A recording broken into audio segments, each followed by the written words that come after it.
அனைத்து நல்லுள்ளங்களுக்கும் வணக்கம். நான் உங்கள் ரவிக்குமார். பதற்றம் அதிகமாகிடுச்சு. இந்தியா பாகிஸ்தானுடைய அடுத்தடுத்த அப்டேட் ரொம்ப சுட பார்த்துட்ருக்கோம். நம்ம எல்லை பகுதிக்கு போகாத குறை தான். கிட்டத்தட்ட உங்களை நான் தினமும் எல்லை பகுதிக்கு அழைச்சிட்டு போகிறேன். அங்கே நடக்கிற நிகழ்வுகளை தினந்தோறும் உங்களை கூட்டிகிட்டு போய் காட்டிட்டு தான் இருக்கேன். நீங்களே என் கூட பயணம் பண்ணிட்டு தான் இருக்கீங்க. ஒவ்வொரு அப்டேட்டும் என் கூட வந்துட்டு தான் இருக்கீங்க. கர்னல் சோஃபியா குரேசி அவர்கள் என்ன சொல்லியிருக்காங்க, நமது விங் கமாண்டர் வியாமிகா சிங் அவர்கள் என்ன சொல்லியிருக்காங்க, அடுத்தடுத்த அதிர்ச்சி தகவல்கள். 3 விமான நிலையங்கள் தகர்க்கப்பட்டதாக நான் முன்ன போட்டிருந்தேன். 4வது விமான நிலையங்களும் தகர்க்கப்பட்டிருக்கிறது. அந்த 4வது விமான நிலையம் பாகிஸ்தானுக்கு வைக்கப்பட்ட ஒரு செக். அது என்ன செக்? ரொம்ப முக்கியமான செக்கு. ஒரு மிகப்பெரிய ஒரு ட்விஸ்டே இருக்குது. உங்களுக்கு வீடியோக்குள்ளே மிகப்பெரிய ஒரு சர்ப்ரைஸாகவும் இருக்கும். அடுத்தது அதுதான் அப்படின்னு நம்ம குறி வச்சுருக்கோம். காரணம் சரகோத்தா விமான நிலையம். சரகோத்தா விமான நிலையத்தை பற்றி நம்ம ஒரு 4 நாட்கள் முன்பு நான் நிறைய பேசியிருக்கேன். அதை பற்றி கொஞ்சம் ரிமைண்டர் பண்ணி பாருங்கள். உள்ளே என்னன்றதை நான் ட்விஸ்ட்டு சொல்கிறேன். இப்போ நேராக நம்ம எங்கே போகிறோம்? எல்லை பகுதிக்குள்ளே போகிறோம். பாகிஸ்தானுக்குள்ளேயும் நுழைய போகிறோம். வாங்க, கொஞ்சம் பத்திரமா என் கூட வாங்க, பயணம் பண்ணலாம். ஸோ வீடியோக்குள்ள பொறுத்த மாதிரி நீங்கள் நம்ம சேனல் சப்ஸ்கிரைப் பண்ணிட்டாங்க. மறக்காம பெல் பட்டன் கிளிக் பண்ணி ஆல் ஆப்ஷன்ஸ் கொடுங்க. வீடியோக்குள்ள போகலாம்.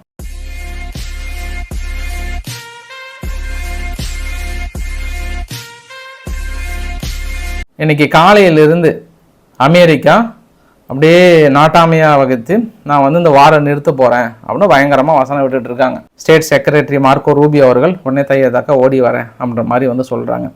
நான் 2 விஷயத்தை நம்ம விளக்க விரும்புகிறேன். ஒன்று, இன்டர்நேஷ்னல் மானிட்டரிங் ஃபண்டு பொறுத்த வரைக்கும் அமெரிக்காவுடைய கட்டுப்பாட்டில் இருக்குது. அவங்க நினைச்சாங்கன்னா ஃபண்டு நிறுத்தலாம். ஆனால் இன்றைக்கி பாகிஸ்தானுக்கு ஒரு 8500 கோடி பக்கம் ஒப்புதல் கொடுத்துட்டாங்க. கொடுங்க, ஒன்றும் பிரச்சனை இல்லை அப்படின்ற மாதிரி. இந்தியா வெளிநடப்பு செய்திருக்கிறது, கடுமையான எதிர்ப்பு தெரிவித்திருக்கிறது. அதையும் மீறி இந்த ஃபண்டு கொடுத்துட்டாங்க. அமெரிக்கா நினைச்சிருந்தா தடுத்துருக்கலாம். காரணம், இந்த புகைப்படத்தை பார்க்கும்போதே புரியுது. இந்த தாக்குதலுக்கும் தீவிரவாதிகளுக்கும் நேரடியாக அந்த ஃபண்டு கொடுக்குற மாதிரி தான். உங்களுக்கு பாகிஸ்தானுக்கும் தீவிரவாதிக்கும் எந்த அளவுக்கான தொடர்புகள் இருக்குன்னு நம்ம மறுபடியும் இன்றைக்கி இன்னொரு தகவல் நம்ம நிறைய கொடுக்க போகிறோம். அதை தாண்டி இதே ட்ரம்ப் அவர்கள் 2018 ஒரு ட்விட் போட்டிருக்கிறார். அந்த ட்விட்டில் என்னென்னா, அமெரிக்கா ஃபூலிஷ்னஸாக தொடர்ந்து பாகிஸ்தானுக்கு ஒரு 33 பில்லியன் கொடுக்குறாங்க. 1 பில்லியன் அப்படின்னா அப்ராக்சிமேட்டாக 8500 கோடி. 33 × 8500 கோடியை போடுங்க. இன்னைக்கு ஒரு 8500 கோடி வாங்கினதுக்கு ஐயோ அப்பா போதுன்றாங்க. அப்போ இந்த மாதிரி பல மடங்கு இன்னைக்கு கொடுத்த அமௌண்ட் மாதிரி 33 மடங்கு கடந்த 15 வருடமாக கொடுத்துருக்குறோம். இந்த பணத்தை கொடுத்து தீவிரவாதிகளை முழுமையாக வளர்த்தி விட்டு இன்னைக்கு ஆப்கானிஸ்தானை போய் லைட்டாக அடிக்கிறோன்றதுக்கெல்லாம் மூல காரணமே இவங்க தான். அன்னைக்கு விட்டுட்டு இன்னைக்கு நம்ம ஆப்கானிஸ்தான் அடிக்கிறோமே அப்படின்ற மாதிரி சொன்னாங்க. அப்போ என்ன சொல்ல வராரு அந்த உலகத்துக்கு? தீவிரவாதிகளை வளர்த்து தீவிரவாதிகள் மூலமாகவே வளர்ந்து கொண்டு இருக்கும் பாகிஸ்தானுக்கு இந்த அளவுக்கான ஆயுதங்களை ரொம்ப ஃபூலிஷ்தனமாக கொடுத்துட்டோம்னு சொல்கிறாங்க. அப்போ இன்னைக்கு தடுத்துருக்கலாமே. ஏன் அவங்களுக்கு F-16 போர் விமானத்தை கொடுத்தீங்க? ஏன் கொடுத்த விமானத்தை உங்களால் திருப்பி வாங்க முடியல? ஏன் இங்கே ஓடி போர் நிறுத்துகிற மாதிரி ஒரு நடிப்பு நடிக்கிறீங்க? உடனே ஓடி அட்வைஸ் எல்லாம் பண்ணுறீங்க. இது இந்த வார் உங்களுக்கு தேவை. 1000 விமர்சனம் வைக்கப்பட்டாலும் சரி, அமெரிக்காவுக்கு இந்த யுத்தம் தேவை. அடுத்து வளர்ந்து வரக்கூடிய நாடுகள் மீது பக்கத்து நாடுகளை தூண்டி விட்டு இது மாதிரியான விஷயங்கள் நடக்க தான் செய்யும். அது காலத்தின் கட்டாயம். இது முடிஞ்ச உடனே அடுத்தது சீனா கிட்ட நேருவோம். சீனா கிட்ட நம்மளை மாட்ட விடுறாங்களா இல்லை தைவானை மாட்ட விடுறாங்களா? அதுதான் ட்விஸ்டாக இருக்கும். அது யார் எஸ்கேப் ஆகிறோம்ன்றதான் நம்ம அடுத்து பார்க்க வேண்டிய ஒரு சூழ்நிலை. இது இந்தியாவும் சரி சீனாவும் சரி அவங்களுடைய பொறிக்குள்ளே நம்ம விழுந்துட்டோம். வேறு வழியே இல்லை.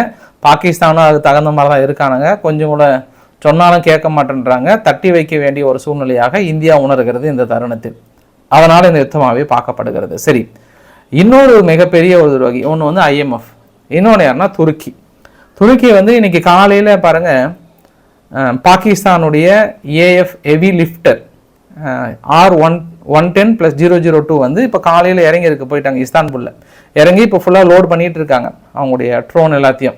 திரும்பி ரிட்டர்ன் வரப்போகுது. இன்னைக்கு காலையிலேருந்து பார்த்தோன்னா உதிரி பாகங்கள் எல்லா இடத்துலையும் உதம்பூர், ஜெய்சல்மர், அமிர்தசரஸ், ஜலந்தர் பஞ்சாபில், அப்புறம் பர்மர் ராஜஸ்தான், ஹரியானாவில் சிர்சா போன்ற பகுதியில் இந்த ட்ரோன் அனுப்புனது, அதிநவீன ஹைப்பர்சோனிக் மிசைல்ஸ் மூலிமா ஒரு தாக்குதல் முயற்சி பண்ணாங்க. இந்த மாதிரியான உதிரி பாகங்கள்லாம் எடுத்திருக்கோம். நம்ம அமிர்தசரஸ்லாம் பெரிய அளவுக்கு சீனானே வருது பாருங்கள். துருக்கியினுடைய YIHA பேக்கர்னு சொல்லுவாங்க கமிகஸ் ட்ரோனை கொடுத்து தாக்கல் நடத்தியிருக்காங்க. அவங்களுக்கு 2023 நினைக்கிறேன், போன வருஷம் 23 24 பெரிய பூகம்பம், பெரிய பாதிப்பு. இஸ்தான்புல் மிகப்பெரிய நகரத்தில் பயங்கரமான ஒரு பூகம்பம். உடனடியாக ஓடி போய் உதவி செஞ்சோம். நம்முடைய மருத்துவ குழு அந்த இடத்துல அனுப்பணும். மனிதாபிமான அடிப்படையில் மற்ற நாடுகள் வந்தாங்களா இல்லையோ, துருக்கிக்கு தெரியும், நாடாக ஓடி டன் கணக்கில் போய் உதவி செஞ்சோம். நம்முடைய உணவுப் பொருட்கள் சரி மற்ற எல்லாத்தையும் போயிட்டு அவ்வளோ உதவி பண்ணோம். ஆனால் இன்னைக்கு பாகிஸ்தான் கூட போகலைங்க. பாகிஸ்தான் இந்தியா கொடுத்த அளவுக்கு கொடுக்கல, அந்த அளவுக்குலாம் அவங்க உதவி செய்யலை. இப்போ கூட அவங்க எடுத்துருக்க பார்த்தாவே தெரியும். ஆனால் இன்னைக்கு யாருக்கு ஓடி உதவி செய்கிறாங்க? உடனடியாக பாகிஸ்தானுக்கு ஓடி உதவி செய்கிறாங்க. தனது கடும் கண்ணு குத்துற அளவுக்கான கண்டனத்தையும் தெரிவிக்கிறாங்க நம்மளுக்கு.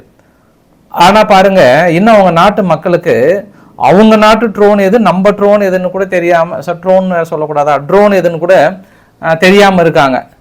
இந்த ஒரு வீடியோ பதிவு உங்களுக்காகவே பிரத்யேகமாக இருக்குது. அவங்க அனுப்பின ட்ரோனு நம்ம அவங்க எல்லை பகுதியில் சுட்டு விழுந்துருச்சு. சரி, அவங்க எதோ கிடைச்சிருச்சுன்னு எடுத்துகிட்டு போனால் பாருங்கள், வெறி கொண்ட வேங்கைகளாக இருக்கிறாங்க. போட்டு மிதித்து தள்ளிட்டு இருக்காங்க. இதெல்லாம் நம்மளுக்கு என்ன புரியுது, உலகத்துக்கு என்ன புரியுது, நம்மளுக்கு என்ன சொல்ல வராங்க அப்படின்னா முடிச்சிருவோன்றாங்க. அப்போ அவங்க ட்ரோன் எது, நம்ம ட்ரோன் எதுன்னே தெரியாமல் இருக்காங்க. இவங்க தான் வண்டி எடுத்துகிட்டு நேராக ஏதாவது ஒரு பிரச்சனைனா போதும். மற்றொரு வீடியோ பதிவு கூட பாருங்கள். நேற்று விமான நிலையம் தாக்கல் நடத்தும் போது விமான நிலையத்துக்கு வெளியில் மிகப்பெரிய ஒரு கூட்டமே. நம்ம என்ன பண்ணுறோம், விமான நிலையத்தில் தாக்கல் நடந்த உடனே யாரும் வெளியே வராதிங்க, வீட்டை விட்டு எதுவும் வராதிங்க, ஒரு பதற்றமான ஒரு சூழ்நிலை, ஜன்னல் ஓரம் கூட வராதிங்க. நிறைய நம்ம ரூல்ஸ் அண்ட் ரெகுலேஷன்லாம் ஃபாலோ பண்ணுறோம். அங்கெல்லாம் எந்த ரூல்ஸும் கிடையாது, எந்த ரெகுலேஷனும் கிடையாது. உடனே பைக் எடுத்துருவாங்க, பாகிஸ்தான் ஜிந்தாபாத்னு உடனே இந்த பக்கம் கிளம்பி வந்துடுவாங்க. இதெல்லாம் கொஞ்சம் இங்கே பார்த்து ஏதோ ஒன்று தெரிஞ்சுக்கோங்க. இல்லைன்னா ஒரு கலவர பூமியாக இருக்குது, அங்கங்கே தாக்கல் நடத்துகிறோம், திடீர்னு எய்ம் பண்ணுறது அங்கே வெளியே நிற்கிற கூட்டத்து மேலே விழுந்துருச்சுன்னா நாளைக்கு அப்பாவி மக்கள் இறந்துட்டாங்கன்ற ஒரு குற்றச்சாட்டை வைப்பதற்கும் ஒரு காரணமாக அமைஞ்சிடும். அதனால் மக்களை சேஃபாக வீட்டுக்கு விட்டு வெளியே வராதிங்க, இதுக்கு போர்க்கால சூழல், இதெல்லாம் சொல்லி வைப்பது சால சிறந்ததோ அப்படின்ற ஒரு எண்ணமும் வந்தது எனக்கு. ஏன்னா உயிர்கள் அப்படின்றது ஒன்று தானே, யாராக இருந்தால் என்ன. அதை விட்டுட்டு இந்த பைக்கை எடுத்துகிட்டு கிளம்பி வராதிங்க, அடிக்கடி கிளம்பி வந்துடாதீங்க. நம்ம நிறைய விஷுவல் தொடர்ந்து வந்துட்டு தான் இருக்குது. இதில் நம்ம மிக முக்கியமான பேசின விஷயம் என்ன அப்படின்னா, ஒரு 2-3 பொய் செய்திகளை தொடர்ந்து பரப்பிட்டு இருக்காங்க. யார்? அங்கே பாகிஸ்தான்லேருந்து. நேற்று இரவு கூடங்க சர்வதேச ஊடகங்களை கூப்பிட்டு வச்சு பாகிஸ்தானுடைய இராணுவம் அவங்களுடைய ரஃபேல் விமானங்களையும் சுகோய் விமானங்களையும் சுட்டு வீழ்த்திட்டோம். 1 மணி நேரம் உலகத்திலே முதல் முறையாக அவங்க தரப்பில் 100 போர் விமானங்களும் நம்ம தரப்பில் ஒரு 70-80 விமானங்களும் 1 மணி நேரம் வானத்திலே பயங்கரமான ஒரு டாக் ஃபைட் நடந்தது.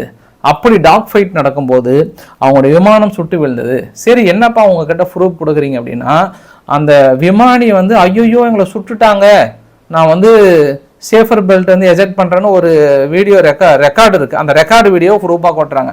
ஐயா, அந்த மாதிரி ரெக்கார்டு உங்களுக்கு எத்தனை வேணும், நான் கூட 2 கொடுக்குறேன். ஐயோ விழுந்துட்டேன் அப்படின்னு இப்படி நான் சொன்னேன்னு வச்சுக்கோங்க. இந்த மாதிரி சொல்லி போட்டோம்னா அதை ப்ரூஃபாக எடுத்து கொடுக்குறாங்க. இதெல்லாம் அவங்க இராணுவம் சார்பாக இந்த ஒரு ப்ரூஃபை கொடுக்குறாங்க. அது மட்டும் இல்லை, இன்னைக்கு காலைல கூட நம்ம செய்தி கூட வந்தது. அவ்வளோதான், மறுபடியும் 2 F-16 சுட்டு வீழ்த்திட்டு இன்னைக்கு காலைல ஃப்ளாஷ் நியூஸை போட்டிருந்தாங்க. ஐயா, மறுபடியுமா கிளம்பிட்டீங்களா? இதுவரை 2 நாட்டு தரப்பில் இருந்தும் எந்த விமானங்களும் ஆதாரபூர்வமாக எதுவும் சுட்டு வீழ்த்தவில்லை, அதற்கான எந்த ஆதாரங்களும் கிடைக்கவில்லை. இந்த தரப்புலையும் சரி, நம்ம அந்த தரப்புலையும் சரி, ஒரு சில இமேஜஸ் வருது. இது எல்லாமே பழைய இமேஜ் தான். அந்த இராணுவத்தின் அடையாளமாக அவங்க சொல்லிக்கலாம். ஆனால் இது வரைக்கும் எந்த நிகழ்வுகளுமே இல்லை. இந்த ஒரு செய்தி மட்டும் இல்லை, பொய் செய்தி மட்டும் இல்லை, இந்த பொய் மட்டும் இல்லை, நிறைய பொய்களை பேசியிருக்காங்க. S-400 சுட்டு வீழ்த்திட்டோம், பிரம்மோஸ் ஏவுகணை வைத்திருந்த பகுதியை சுட்டு வீழ்த்தியிருக்கிறோம். அது இல்லாமல் ஏற்கனவே அவங்களுடைய எலெக்ஷன் கேம்பிங்கில், இந்தியாவுடைய எலெக்ஷன் கேம்பிங்கில் எதிர்கட்சிகளே சொல்லியிருக்காங்க. முழுக்க அது இல்லாமல் அவங்க நாட்டோட சதி திட்டத்தில் அவங்க நாட்டுக்குள்ளேயே பண்ணுற விஷயத்தை கொண்டு நம்மளை கம்பேர் பண்ணுறாங்கன்னு அவங்க ஆளுங்களே சொல்லி பிரச்சாரம் பண்ணியிருக்காங்க. அவங்க இராணுவ வீரர்கள் இழந்தப்பெல்லாம் எங்கள் ஓட்டு மிஷின் டபுள் ஆக்கிறதுக்காக தான் இந்த அளவுக்கு பண்ணுறாங்கன்னு அவங்களே சொல்லியிருக்காங்க. இப்போ நடந்த பகல்காம் தாக்குதலில் கூட நிறைய சந்தேகப்பட்டு வீடியோ வெளியிட்டதெல்லாம் ஆதாரமாக கொடுக்குறாங்க நம்ம நாட்டிலே. அதனால தான் நம்ம நாட்டுக்குள்ளே ஒரு பிரச்சனைன்னு வரும்போது நம்மளோட ஒற்றுமை தேவை. விருப்பு வெறுப்பெல்லாம் அப்புறம் வச்சுக்கலாம் நம்ம. ஏன்னா இப்போ அதுக்கான நேரம் இல்லை. நம்ம என்ன எதிராக பேசுகிறோமோ அதை அவங்க ஆதாரமாக காட்டுறாங்க சர்வதேச ஊடகங்களுக்கு. அதுதான் அவங்க ஆதாரமாகவும் கொடுத்துட்ருக்காங்க. இந்த மாதிரியான நிறைய விஷயங்களை சர்வதேச ஊடகங்கள்கிட்ட கொடுத்து அதை நம்ப வைக்கிறதுக்கு பெருசாக ட்ரை பண்ணுறாங்க. அதனால தான் இன்றைக்கி இந்திய இராணுவம் சரியான பதிலடியும் உட்காந்து அவளுக்கான தெளிவான விளக்கங்களும் கொடுத்துருக்காங்க. S-400 வீழ்த்தப்படலை, அதை கட்ட வீழ்த்த விடப்பட்ட பொய். இன்னொன்று, பிரம்மோஸ் ஏவுகணை வைத்திருந்த பகுதிகள்னு சொல்லிட்டு சும்மாவே ஒரு கதையை சொல்லுவாங்க. நம்ம எந்த லொக்கேஷன் சொல்லுவாங்கன்றதுக்காக கேட்குறாங்களா என்னன்னு தெரியல. அதையும் நம்ம சுட்டு வீழ்த்துறோம் அப்படின்றத ரொம்ப தெளிவாக சொல்லியாச்சு. மொத்தம் 26 இடங்களை டார்கெட் வைத்தாருங்க. இன்னைக்கு கர்னல் ஷோபியா குரேஷி அவர்கள் சொன்னது என்னன்னா, 26 இடங்களை குறிவைத்து தாக்கல் நடத்தினாங்க. அதன்பூர் பதான்கோட் இராணுவ தளங்கள் மீது சிறிய அளவில் சேதம் ஏற்பட்டிருக்கிறது. பிரம்மோஸ் ஏவுகணை தளத்துக்கும் எய்ம் வச்சாங்க, எந்த சேதமும் இல்லை. பஞ்சாப் விமானப்படை தளத்தை குறிவைத்து அதிகாலை 1:40 மணிக்கு அதிவேக ஏவுகணையை வைத்து முயற்சி செஞ்சாங்க. அதையும் நம்ம முறியடிச்சிட்டோம்னு சொல்லியிருக்காங்க. சர்வதேச வான்வெளி தடயங்களை தனக்கு சாதகமாக பயன்படுத்தி இருக்காங்க. இன்னுமே மக்கள் பின்னாடி போயிட்டு, அதாவது ஒரு விமானத்தை வைத்து மக்கள் பின்னாடி போய் ஒளிஞ்சிட்டு தான் இருக்காங்கன்ற ஒரு குற்றச்சாட்டுமே சொல்லியிருக்காங்க. வியாமிகா சிங் அவர்கள் அப்பாவி மக்கள் மீது தொடர்ந்து தாக்கல் நிறுத்திட்டு இருக்காங்க. ஜம்மு காஷ்மீர், பஞ்சாப் போன்ற பகுதியில் இங்கே இருக்கக்கூடிய புனித தலங்கள் மீதும் இங்கே இருக்கக்கூடிய மருத்துவமனைகள் மீதும், ஜம்மு காஷ்மீரில் ஒரு மருத்துவமனை மீது ஒரு தாக்கல் முயற்சி மேற்கொண்டிருக்காங்க அப்படின்னு சொன்னாங்க. ஃபைனலாக அவங்க எங்கள் ஆயுத குடோனை அழிக்கல, நாங்கள் தான் அவங்களுடைய ஆயுத குடோன்கள், ரேடார் அமைப்புகள், 3 முக்கிய விமான நிலையங்கள் மீது தாக்கல் நடத்தப்பட்டிருக்கிறது அப்படின்னு சொல்லியிருக்காங்க. சேதாரங்களை பற்றிலாம் சொல்லலை. அப்போ 3 விமான நிலையங்களை அடிச்சிருக்கிறோம், அவங்களுடைய ரேடார் பகுதியில் அளிக்கப்பட்டிருக்கிறது, அப்புறம் அவங்க ஆயுத குடோன்கள் அளிக்கப்பட்டிருப்பதாக இந்திய ராணுவம் சார்பாக இன்னைக்கு விளக்கங்களை கொடுத்துருக்காங்க. வெளியுறவுத்துறை பாதுகாப்பு செயலர் என்ன சொல்லியிருக்கிறாருன்னா, பாகிஸ்தான் போலி கதைகளையும் புரட்டு கதைகளையும் தொடர்ந்து சொல்லியிருக்காங்க. அவங்களுக்கு புரிய வைக்க வேண்டிய நேரம், அது சரியான இடத்தில் சரியான நேரத்தில் புரிய வைக்கப்படும். தொடர்ந்து போலி கதைகளை மட்டுமே நம்பி பரப்பப்படுமே ஆனால் அது அவர்களுக்கான பதிலடி மிக கடுமையாக இருக்குன்ற மாதிரி எச்சரிக்கை கொடுத்துருக்காங்க. ஏன்னா இன்னைக்கு நேற்று இரவு நடத்தப்பட்ட தாக்குதலில் 5 மக்களை நம்ம இழந்திருக்கிறோம். 5 பேர் உயிர் இழந்திருக்காங்க. அதில் ஒரு உயர்மட்ட அரசு அதிகாரியும் கூடன்ற ஒரு தகவலும் வந்திருக்கிறது. அவங்கக்கிட்ட போலி செய்தியும் மற்ற விஷயத்தையும் எதிர்பார்த்தோம் அப்படின்னா நம்ம தான் முட்டாள். மறுபடியும் நம்ம அப்பாவி மக்கள் மீது தாக்கல் நடத்துகிறோம் அப்படின்னா நம்ம முட்டாள். சரியான அளவுக்கு நம்ம பதிலடி கொடுத்து இன்னும் அவங்க பக்கம் நெருங்க முடியாத அளவுக்கு அடிக்க வேண்டியது அது காலத்தின் கட்டாயமாகி விட்டது. ஏன்னா இங்கே இருக்கக்கூடிய சூழ்நிலையும் அப்படி தான் அமைந்து விட்டது. ஒரு சிறந்த எக்ஸாம்பிள் சொல்கிறேன் பாருங்க.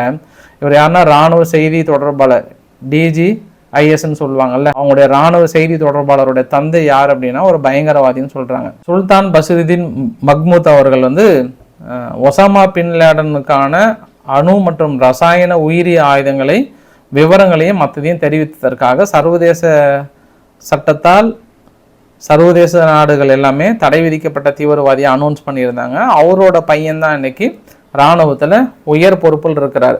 அதற்காக அப்பானுடைய ஜென்ரேஷன் பையனை நம்ம தீவிரவாதியா அப்படின்னு நம்ம சொல்லிட முடியாது. அப்படி இருந்தால் அவங்க பதவிகள் கொடுத்துருப்பாங்களா அப்படின்னு நீங்கள் நினச்சிங்கன்னா அவங்களும் தீவிரவாதியும் ரொம்ப வித்தியாசம்லாம் இல்லைங்க, எல்லாம் ஒன்று தான்.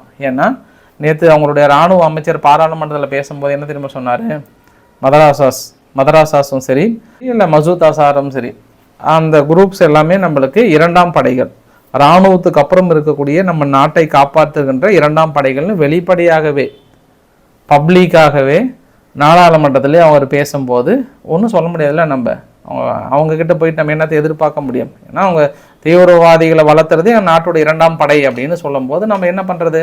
இராணுவ அமைச்சர் யார், அவரோட அப்பா யார், எல்லாமே ஒன்று தான்.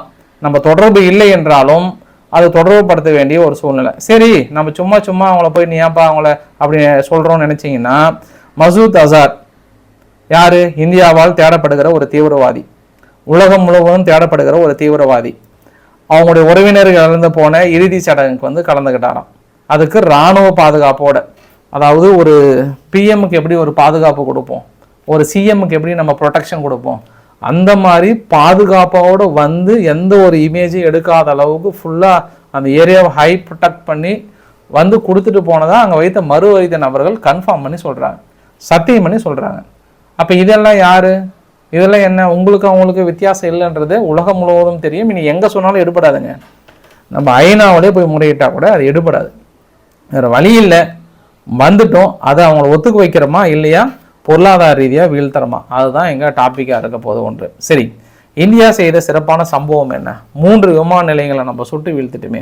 4வது விமான நிலையம் சர்கோத்தா விமான நிலையம். அதற்கான விஷுவல் நிறைய கிடைத்திருக்கிறது. இன்னைக்கு காலையில் ஃப்ரெஷ்ஷாக, இது நேற்று நைட் இல்லை, இன்னைக்கு காலையில் அடிச்சது.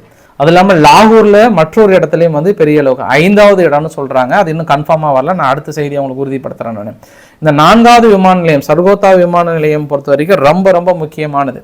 இங்கே விமான நிலையம் இருக்குது அப்படின்னா பக்கத்தில் அவங்க இராணுவ தளவாடங்கள் இருக்கும். அது இல்லாமல் இராணுவ குடோன்களும் ஆயுத குடோன்கள் இருக்குது. இன்னும் ஒரு 20 கிலோமீட்டர் தள்ளி ஒரு முக்கியமான அணு ஆயுதம் வைத்திருக்கக்கூடிய முக்கியமான பகுதி.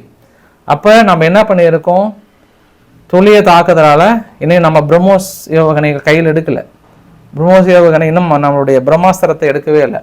அதை எடுக்காமையே இராணுவ நிலைகளை அடிச்சிட்டோம், இங்கேயும் அடிச்சிருக்கிறோம். இப்போ இந்தியா சொல்ல வருகிற செய்தி என்னன்னா, அடுத்தது அங்கே தான் ரொம்ப ஆடினீங்க அப்படின்னா நீங்கள் அணு ஆயுதம் போட தேவையில்ல, அடித்தோம் அப்படின்னா பாகிஸ்தானே பாதி காலி ஆகிடும், அதனால் கொஞ்சம் உஷாராக இருந்துக்கோங்கன்றாங்க. ஏன் இந்த செய்தியை மறைமுகமாக புரிய வைக்கிறாங்க? இன்றைக்கி செய்தியாளர் சந்திப்புலையும் மற்றதையும் இந்தியா வந்து பாகிஸ்தான் ராணுவத்துக்கு என்ன புரிய வைக்க விரும்புகிறாங்கன்னா, இன்றைக்கி அவசரமாக கூட்டத்தை கூட்டுறாரு ஷபாக் ஷெரீப் அவர்கள். எதற்காக? அணு ஆயுதத்தெல்லாம் தொடச்சி வைங்க, அவ்வளோதான் போதும், தொடச்சி வைங்கன்றாங்க. தொடச்செல்லாம் வைக்கல, தொடர்ந்து 3 நாட்களாக அணு ஆயுத சோதனை பலமாக போயிட்டுருக்கு. 3 நாட்கள்னா இந்த 2 வாரத்துக்குள்ளார 3 தடவை ஒரே பிளேஸில் 4.2 அளவு ரிக்டர் அளவுகோலில் ஒரே இடத்துல தொடர்ந்து பூகம்பம் அதிருது அப்படின்னா அது வேறு எந்த காரணமும் கிடையாது, வெடிக்குதா இல்லையான்னு தொடர்ந்து டெஸ்ட் பண்ணிகிட்டே இருக்காங்க. ஸோ நீங்கள் முந்திரங்களோ இல்லையா உங்களுக்கான செக் அப்படின்னு இந்தியா மறைமுகமாக ஒரு எச்சரிக்கையும் அந்த இடத்துல கொடுக்கப்பட்டிருப்பதை நம்மளால் உணர முடியுது. சரி, இந்த சர்வதா விமான நிலையமும் அது பக்கத்துலேயே நம்ம எப்படி ஐடென்டிஃபை பண்ணோம், எப்படி இந்திய ராணுவம் வந்து ரொம்ப உதவியாக இருந்தது யார் அப்படின்னா, அங்கே ஒட்டுமொத்த மக்களும் உதவி செஞ்சுருக்காங்க. ஏன்னா அந்த விமான நிலையத்தை சுற்றி அங்கேருந்து அவங்க பதில் தாக்கல் நிகழ்த்தின எல்லா வீடியோ பதிவுமே, ஏன்னா மக்கள் பாருங்கள் எது எஜுகேஷனில் நின்று பார்ப்பாங்கல்ல, அந்த மாதிரி நின்று பார்த்துட்டு அதை வீடியோவாக எடுத்து வெளியிட்ட லொக்கேஷனும் தான். அது இல்லாமல் அவங்க அங்கேருந்து தாக்கல் நடத்தின வீடியோ பதிவுகளும் அடுத்தடுத்து வந்தது தான் நம்ம இராணுவத்துக்கு மிகப்பெரிய ஒரு யூஸ்ஃபுல்லாக அமைந்தது, இன்னும் ரொம்ப பாசிட்டிவாகவும் அமைந்தது. இந்த மாதிரியான வீடியோ பதிவுகளை தொடர்ந்து அவங்க எடுத்து போட்டுட்டு தான் இருக்காங்க. போதாத குறைக்கு எக்ஸ்தலத்தை ஓப்பன் பண்ணதுனால அந்த பட்டியலை ஆடு திறந்து விட்ட மாதிரி நிறைய வீடியோ பதிவு சும்மா வந்துட்டே இருக்குது. ஆதாரம் நம்மளுக்கு சர்வசாதாரணமாக கிடைக்குது. கஷ்டப்பட்டு மறுவைத்த நபர்கள் எடுத்து கொடுக்குற பதிவை விட பொதுமக்கள் வெளியிடுற பதிவை இன்னும் அதிகமாக வந்து நம்மளுக்கு கிடைக்கிறது என்பதை இன்னும் சாலச்சிருந்தது. இப்போ பாகிஸ்தான் என்ன சொல்கிறாங்க, அணு ஆயுதத்தை தொடக்கி வச்சுக்கிறதுக்கான மற்றொரு ஆப்ரேஷனுடைய பேர் என்ன அப்படின்னா ஆப்ரேஷன் பன்யான் உல் மர்ஷூல். இந்த உல் மர்ஷூலோட பேர் என்னன்னா உடையாத சோறாம். இனி எங்கள் சோறு வந்து எப்பவுமே உடையாது, நாங்கள் இனி அடிக்க போகிற மாதிரி இந்தியாவுன்ற மாதிரி இந்த ஆப்ரேஷனை வச்சுருக்காங்க. இந்தியா வைக்கப்பட்ட மிகப்பெரிய ஒரு குற்றச்சாட்டிலே ஏவுகணை இருக்கக்கூடிய பகுதியிலும் மிக முக்கியமாக தடை விதிக்கப்பட்ட பகுதியில் ஃபட்டா-2 ஹைப்பர்சோனிக் மிசைல்ஸ் கண்டமிட்டு கண்டம் பாயக்கூடிய ஏவுகணைகளை வந்து அவங்க அனுப்புனாங்க. அதை நம்ம சக்ஸஸ்ஃபுல்லாக சுட்டு வீழ்த்திருக்கின்றாங்க. அப்போ ஹைப்பர்சோனிக் மிசைல்ஸை நம்ம சுட்டு வீழ்த்தியிருக்கோம். இந்த ஃபட்டா-2ன்ற ஏவுகணையை பெருசாக ட்ரை பண்ணாங்க, நம்ம சுட்டு வீழ்த்தின்ற ஒரு மிகப்பெரிய ஒரு செய்திங்க. இது வந்து நம்ம ஒரு வரியில் கடந்து போகக்கூடிய செய்தி இல்லை. நம்மளுடைய தடுப்பு ஏவுகணைகள் வந்து ரொம்ப சிறப்பாக செயல்பட்டிருக்கு இன்று வரை, நேற்று இரவு வரை. ஏன்னா அவங்க அதிகபட்ச அளவுக்கு ட்ரை பண்ணிட்டாங்க, ஃபட்டா-2 வரைக்குமே ட்ரை பண்ணிட்டாங்க. இனி நம்ம ட்ரை பண்ண வேண்டிய ஒரு நேரம். அடுத்தது பிரம்மோஸை ஒரு டெஸ்டிங் எடுத்துட வேண்டியதுதான். இன்னும் நம்ம லைவ் டெஸ்டிங் எடுக்கல, மேபி இன்று இரவா இல்லை நாளையா எப்போ எடுக்க போகிறாங்கன்னு தெரியல. அது ஒரு ட்ரையல் காட்டினா தான் கரெக்டாக இருக்கும்னு நினைக்கிறேன். அடுத்தடுத்து வரக்கூடிய வீடியோ பதிவுகள் எல்லாமே அடுத்த கிராமங்களில் மற்ற பகுதியில் எல்லாமே தொடர்ந்து நம்ம இடைமறித்து தாக்கல் நடத்தினாலும் ஒரு சில வீடுகள் ஒரு சில பகுதிகள் தாக்கல் நடத்தப்பட்டிருக்கிறது. அதான் 5 பேர் இருந்தாங்கன்னு சொன்னோம் இல்லையா. அது இல்லாமல் இன்னொரு அதிர்ச்சிகரமான தகவல் என்னென்னா, எல்லை பகுதியில் தொடர்ந்து ஃபுல்லாக நிறுத்திட்டாங்களாம். கிரவுண்ட் ஆப்ரேஷன் தொடங்குறதுக்கான வாய்ப்புகள் நிறைய தென்படுகிறது. இன்றைக்கி அனௌன்ஸ் பண்ணிட்டாங்க. மறுபடியும் காலையில் அஜித் தோவல் அவர்களை பிரதமர் மோடி அவர்கள் சந்திச்சிருக்கிறாங்க. மறுபடியும் ஒரு முப்படை தளபதிகளோட ரொம்ப நேரம் ஒரு மீட்டிங் போயிட்டுருக்கு. மேபி கூடிய விரைவில் நம்ம கிரவுண்ட் ஆப்ரேஷன் தொடங்குவதற்கான வாய்ப்புகள் நிறைய தென்படுகிறது. சப்போஸ் நம்ம கிரவுண்ட் ஆப்ரேஷன் தொடங்கணும் அப்படின்னா இது அவ்வளோ சீக்கிரம் நிறுத்துவதற்கான வாய்ப்புகள் இல்லை. ஏன்னா வருகின்ற வீடியோ பதிவெல்லாம் பார்க்கும்போது நிறைய அவங்க கிரவுண்டை நோக்கி தான் வந்துட்டுருக்காங்க. உங்களுக்கு நேற்று கூட ஒரு வீடியோ பதிவு போட்டேன், இந்த ட்ரென்ச்சஸ் மாதிரி குழி தோண்டி அங்கேருந்து நம்மளை சுடுவதற்கான வேலைகளை செஞ்சிட்ருக்காங்கன்ற பதிவுமே சொன்னேன். நான் நிறைய பதிவுகள் நான் போட வேண்டியது நினச்சேன், காலத்தின் கட்டாயம். அடுத்த பதிவில் உங்களுக்கு உடனடியாக அப்டேட் பண்ணிடுறேன். அடுத்த பதிவு ஒரு 6 மணி இல்லை 7 மணிக்குள்ளே உங்களுக்கு வெளியிட்டுறேன். பிடிச்சிருந்தால் லைக் பண்ணுங்கள், ஃப்ரெண்ட்ஸை ஷேர் பண்ணுங்கள், சப்ஸ்கிரைப் பண்ணுங்கள். ரவிக்குமார் சோம்பு சேனல். நன்றி, வணக்கம்.